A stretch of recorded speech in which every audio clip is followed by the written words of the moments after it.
Hello hello, कुठे आहात तुम्ही? तुमच्या मुलाला अचानक खूप ताप भरलाय, या ना लवकर. अरे असं अचानक सॉरी, एक काम कराल का प्लीज? मी येईपर्यंत त्याची काळजी घ्या प्लीज प्लीज. मी निघते लगेच. हो मी पोचते. हो थँक्यू. हो हो बाय.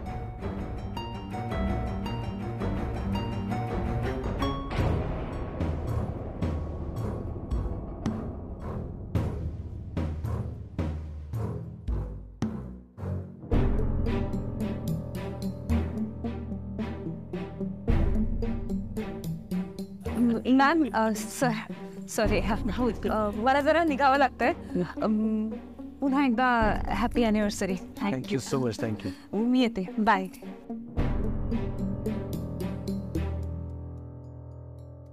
योजना हा एक मिनिट.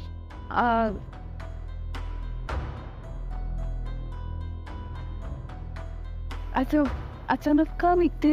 हो जरा माझ्या आईला बरं नाही आहे त्यामुळे मी बाय माझे. आता तू नाशिकला जाणार मग? नाही मी बदलापूरला जाणार आहे माझ्या घरी. पण तू म्हणाली होतीस ना आई बाबा नाशिकला असतात, तू इथे एकटी राहतेस. बदलापूरला मी एकटीच राहते, म्हणजे आई बाबा मुंबईत नसतात. बर. लग्न झालंय तुझं? नाही माझं लग्न नाही झालं, पण आता मला कामावरच कॉन्सन्ट्रेट करायचंय. माझी आई काही दिवसांपूर्वी माझ्याकडे आली होती मला भेटायला. काही नाही, सहज पाणी मानवलं नसेल कदाचित. होईल बरं, मी जाऊन भेटते आईला. हां मी निघू प्लीज? नाही एक मिनिट थांब. आलेच आहे थांब.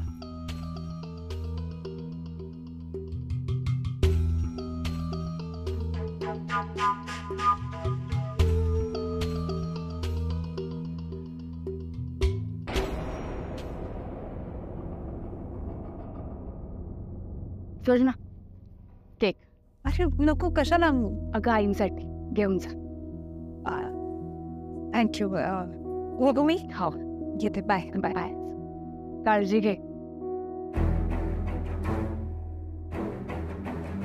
आनंदी इकडे ये. अगं चिंगी बघ, चिंगीने भाषण लिहिलंय तुमच्या दोघांवर. अरे वा.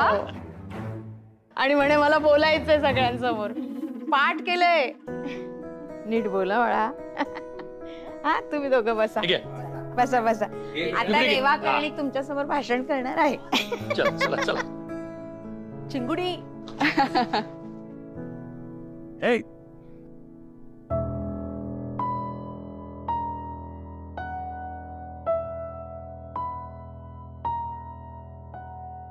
बसले का सगळे? हो.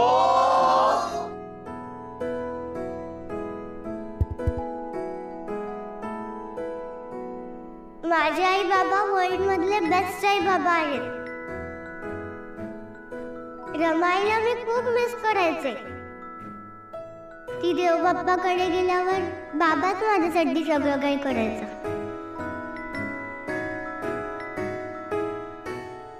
त्याला ते नीट जमत नव्हतं तरी माझ्या वेण्या बांधायचा. पण नंतर त्याला ते जमलं.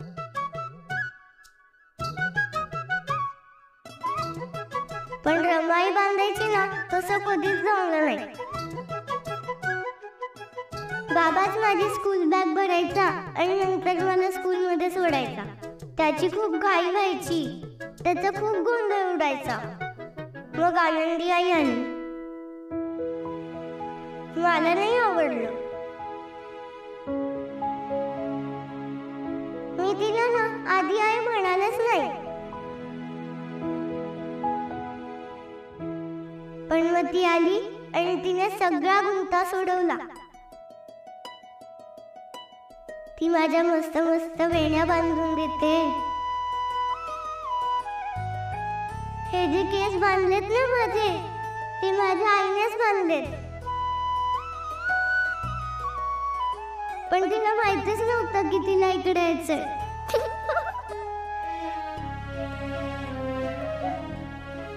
आई माझ्यासाठी छान डबा करते.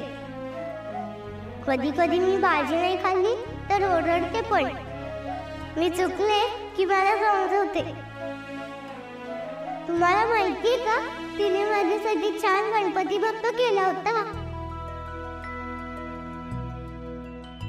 ती खूप करते माझ्यासाठी. मी तिला कधी आई म्हणायला लागली माझं मलाच नाही कळलं.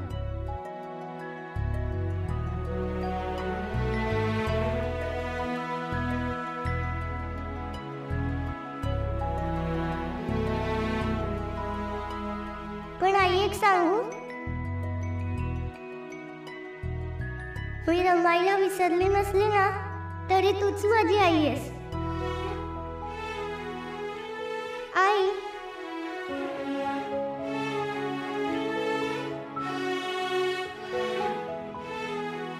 तुम्ही दोघेही माझ्यासाठी खूप स्पेशल आहात. तुम्ही ना दोघे असेच राहा माझ्या बरोबर कायम एकत्र. हॅपी अॅनिव्हर्सरी आई बाबा. थँक्यू.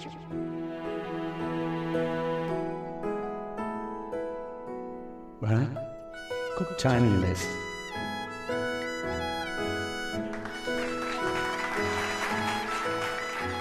पाहूनच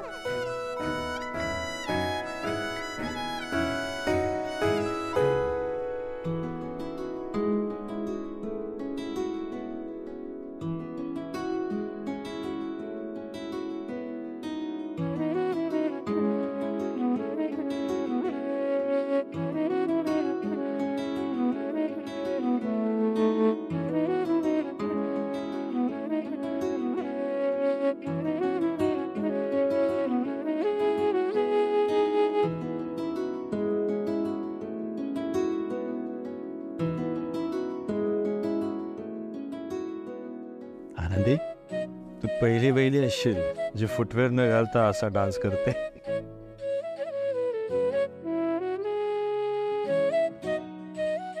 बघ ना, असंच हसत रडत आपल्या लग्नाला 1 वर्ष पूर्ण झाले. कळलंच नाही ना. तुला माहितीये,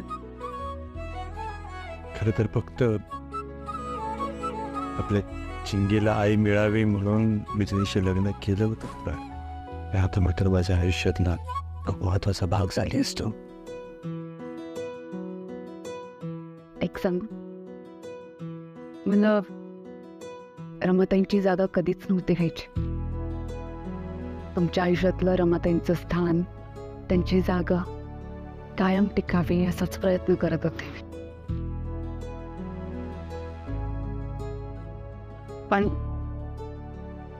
माझी स्वतःची जागा निर्माण करायची होती मला तुमच्या आयुष्यात. आणि तू ती केलीयस. आपलं हनीमून आठवतं? कशी विसरेन. त्या दिवशी तुम्ही प्रेमाची कबुली दिली होती.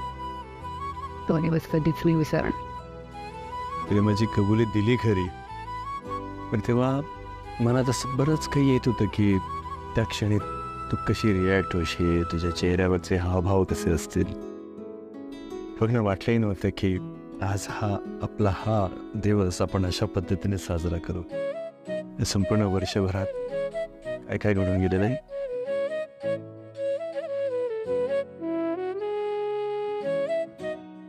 अहो, असंच एकमेकांवर प्रेम करत राहूयात आयुष्यात.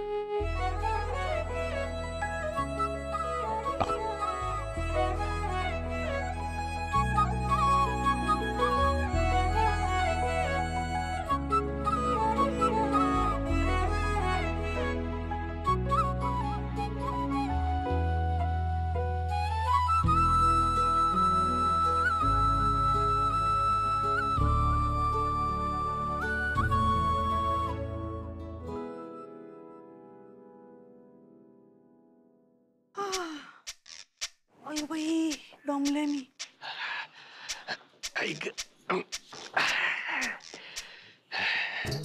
वर्षा, तू काही खाल्लं नाहीस. घे हे आईस्क्रीम खा. घे घे, खूप छान आहे. घे. नकोय मला. अगं घे चॉकलेट घे. नकोय मला नकोय मला सांगितलं ना. बाळा का ग चिडचिड करते सनू? चिडचिड करू नको, तर काय करू आई? हा एवढा मोठा सगळा प्लॅन केला तुम्ही पार्टीचा, मला एकच शब्दाने तुम्हाला सांगावं असं वाटलं नाही? का आता मी सासरी गेले म्हणून तुम्ही पर्क केलं ना? मला पर्क केलं ना सांगा. तू हसतेस काय? नाही ग, हसत नाही. ते तुझं बरोबर आहे, तुझं लग्न झालंय म्हणून मग नाही सांगितलं ना. आता काय करणार मग? आणि दुसरी गोष्ट अशी की बाई तुला सांगितलंही असतं आम्ही, तुझ्या पोटात राहिलं असतं का? आई काहीतरी बोलू नकोस. मी आणि नंदूने एवढा छान प्लॅन केला, या कानाचा त्या कानाला तरी कळला का? केला की नाही आनंदी आणि दादासाठी प्लॅन? मग काहीतरी बोलते आपली. हो बरोबर आहे, पण तेव्हा तू घरात नव्हतीस, तिकडे होतीस. घरात असतीस तर आतापर्यंत गावभर झालं असतं ना. म्हणजे मी बोलते ते बरोबर आहे. पर्क केलं, हिने पर्क केलं, मला पर्क केलं. अगं नाही ग राजा, तू कशाला पर्क करेन ग? माझ्या पिल्लाला मी का पर्क करेन? राजा तुला सांगणारच होतो, म्हणजे आनंदी आणि राघवला सरप्राईज देण्या अगोदर तुला सांगणार होतो आम्ही. कधी? ही सगळी पार्टी संपल्यावर? तसं नाही. तू लक्षात राही, हिला ना सगळं सांगून टाका आपण इकडे का आलोय ते. सांगा तिला, म्हणजे कळेल तिला. ही ऐकतेय का? अगं वर्षा, तुझं गिफ्ट वाया जाणार नाहीये. काय बोलते अहो ही? आई हे बघ, आम्ही ना ऑलरेडी आनंदीला तिकडे रूमवर घेऊन गेलो होतो सरप्राईज दाखवायला. तिने ऑलरेडी सरप्राईज बघितलं आणि सगळं फ्लॉप झालेलं आहे. आता काय होणार मला सांग? आता आपण ही पार्टी एन्जॉय करणार आणि मग सगळे आपण घरी जाणार, आपल्या बरोबर ते दोघं पण जाणार. कशाला जातील ते दोघं जण? कशाला जातील?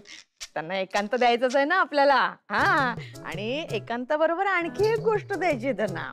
आता काय कसं सांगायचं हिला? कानात ते माहितीये मला, कानात ते. काय ग बाई वर्षा, आई सांगतेस की नाही? इकडे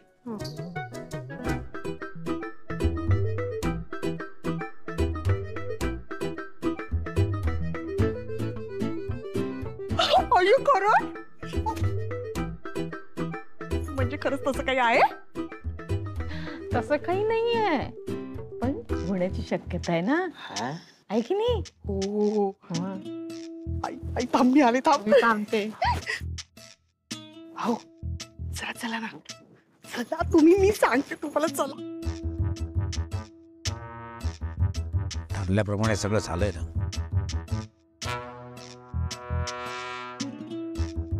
गुड.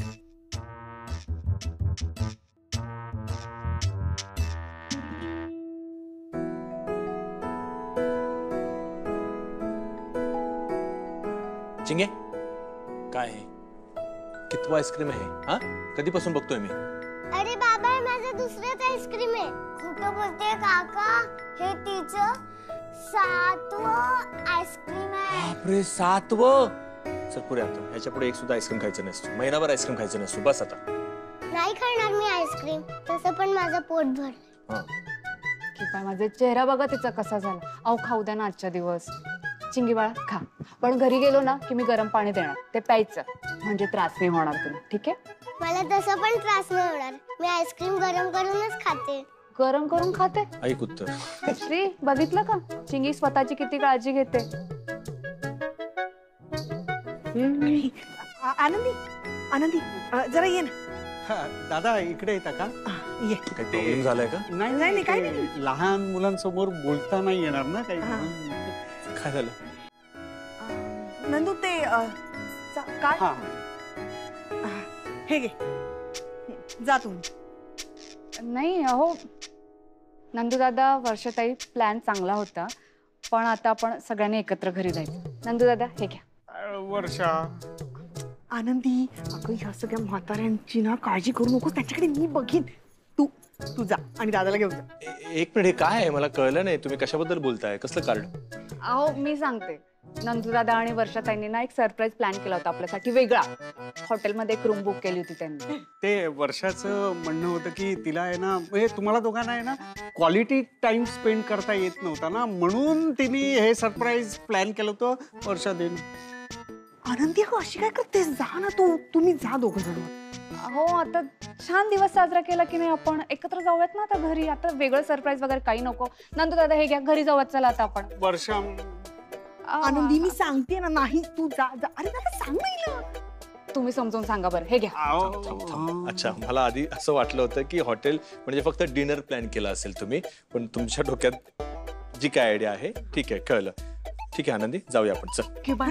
काय काय बोलताय तुम्ही? हो बरोबर आहे. अगं त्यांनी एवढा पैसा खर्च केलाय, जावई बापूंनी पैसा खर्च केलाय, तो असाच वाया जाऊ द्यायचा का? नाही ना. चल जाऊया, चल. आनंदी, आता दादाला जायचंय म्हटल्यावर तुला पण जावंच लागणार. ठीक आहे, जाऊयात आपण.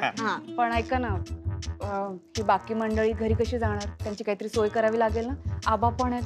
अगं ऐक ना, आता तुमच्या दोघांचा महत्वाचा दिवस आहे ना, ते सगळं सोड तू, आम्ही बघतो ना, तुम्ही जा. काय ना वहिनी, इथलं सगळं आम्ही सांभाळतो ना, तुम्ही अजिबात काळजी करू नका. मी आहे ना, म्हणजे आम्ही आहोत ना इथे. दादा बरोबर बोलतात, आपण निघूया. ठीक आहे, थांबा, फक्त आईंना सांगून येते. हा आई, ऐका ना. आई, काय करतेस तू? मी सांगते का आईना? अरे दादा, जा ना हिला घेऊन. चल.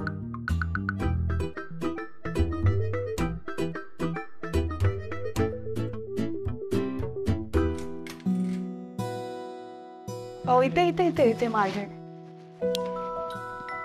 सरप्राईज प्लॅन हा असा करता. माटकर बाबा आणि बबन मला घेऊन आले, तुला आणायला विसरले. नंदू आणि वर्षा तुला घेऊन आले, मला आणायला विसरले. नशीब आपला फोन झाला तेव्हा कळलं कोण कोणाला घेऊन गेलंय ते, नाहीतर कसलं कळतंय आपल्याला. तुझी गोष्ट लक्षात येते, आपल्या अॅनिव्हर्सरी बद्दल आपल्यापेक्षा हे सर्वात जास्त एक्साइटेड आहे. खरं.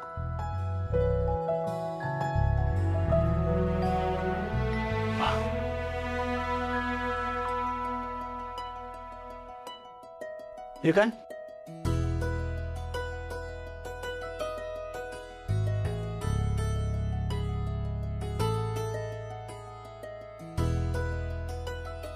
आनंदी, हे मगाशी नव्हतं पण.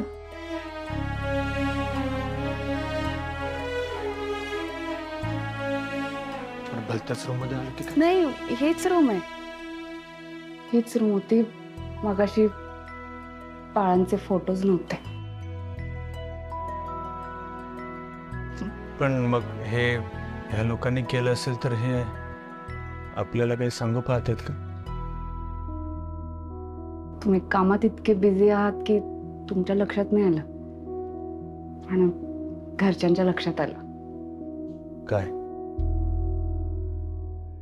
बरं झालं बाई, आला. सगळ्यांचे आभार.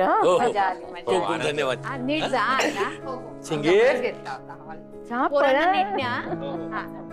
बोट चढत्या श्रीचं धावतो इकडून तिकडे नुसता. बाळ बाळा बाळा, चला घरी जाऊया आपण.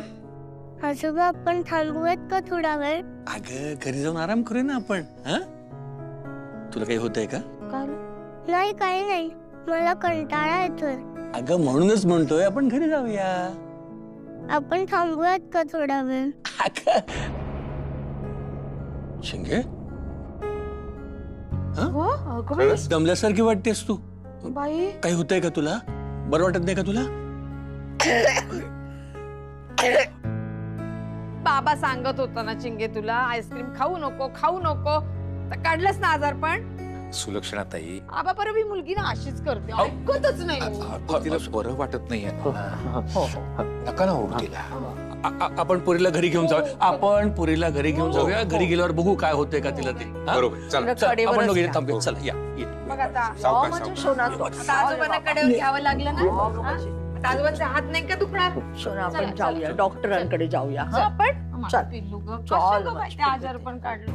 हे ह्या लोकांनी केलं असेल तर हे आपल्याला काही सांगू पाहतात का? तुम्ही कामात इतके बिझी आहात की तुमच्या लक्षात नाही आलं, आणि घरच्यांच्या लक्षात आलं. काय? काही नाही, थांबा, मी काढते ते फोटोज. थांब, आधी मला सांग, काय लक्षात आलंय तुमच्या? त्या आपल्या समोरच्या कोलते काकू आहेत ना, त्यांच्याकडे बाळ आलंय. ते बाळ आल्यापासून ना माझ्या मनात एक सारखा विचार येतोय. म्हणजे आता आपल्या दोघांना, आता आपल्या लग्नाला 1 वर्ष झालं ना पूर्ण, तर असं वाटत होतं मला की म्हणजे मला तिचं लळा लागलाय खूप. मला आनंदी तू काय बोलतेस स्पष्टपणे बोल, मला कळेल असं बोल.